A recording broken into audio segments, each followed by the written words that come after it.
is it legal to sell a property without a Fidelity Fund certificate? And then, is it possible that an employee of a law firm sells a property by virtue of their employment with that law firm? Now, obviously, this is with regard to the Fidelity Fund certificates and acting as an estate agent. Sure. So just the first thing in your question to clarify, when you're saying, so when we say sell a property, anyone can sell a property that belongs to them, right? So if you're owner of the property, or for example, even if you're somebody's son and they give you authority to do it because of that intimate family relationship, right?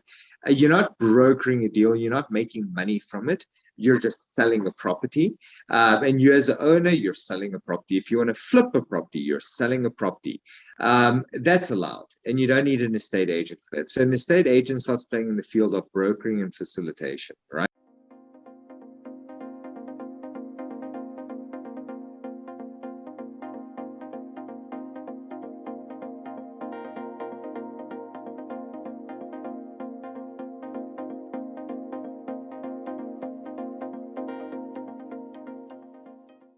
And they're getting paid for the said brokering and facilitation. So if I go and find two people and I try and connect them and I charge them a fee for connecting them, that's brokering.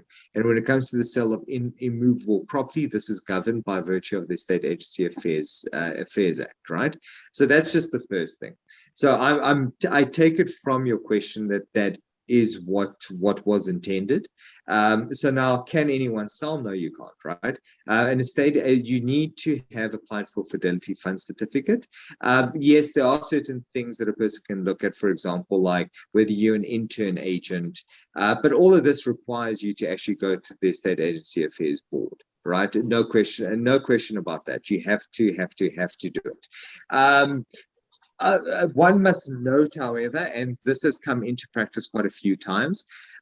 So say, for example, I found people that give leads through to estate agents and give through to some property investors and get paid like 10,000 Rand for it or 5,000 Rand. That is allowable because you're not brokering or facilitating. You're passing on a certain limited amount of information. You're not engaging. You're definitely not the effective cause of the sale. You're just passing it on to somebody else to do the job. So that is allowed. It's the actual facilitation brokering that isn't allowed.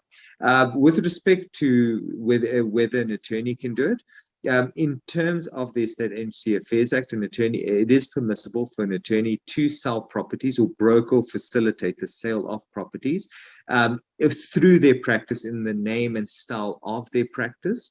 And any attorney within that firm, including a candidate attorney, would be allowed to. Reason for this, just so people understand the context, is not that attorneys are great salespeople and it just happens to extend on to us.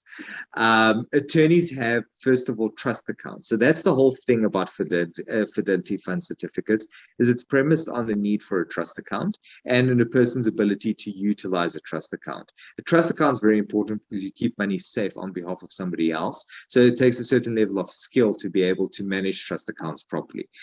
So that's the first thing. That's the first thing to bear in mind. So within an attorney's practice, we've got we obviously manage trust accounts. That really primarily is our thing. We manage trust accounts, we manage conveyancing, so we're able to actually interact and engage and keep money. And candidate attorneys form part of that same professional fraternity, so they're also registered with the Law Society. So if anything were to go wrong, we have a Fidelity Fund certificate too. Second reason why is also bear in mind attorneys are very involved with properties, especially because of the conveyancing field that we practice in. So a lot of the times it's not necessarily because we want it to be a trade of ours, but we just happen to facilitate deals quite easily because we managed to find someone showing interest in the property and we happen to have one in our books that we're either transferring or that just forms part of our deceased estate or something along those lines, and we're actually able to within our practice sell and charge a commission for doing it. So no, we're not competing with estate agents, but we do sometimes come across deals that we can tap into. Thanks, Bruno. I really appreciate that answer.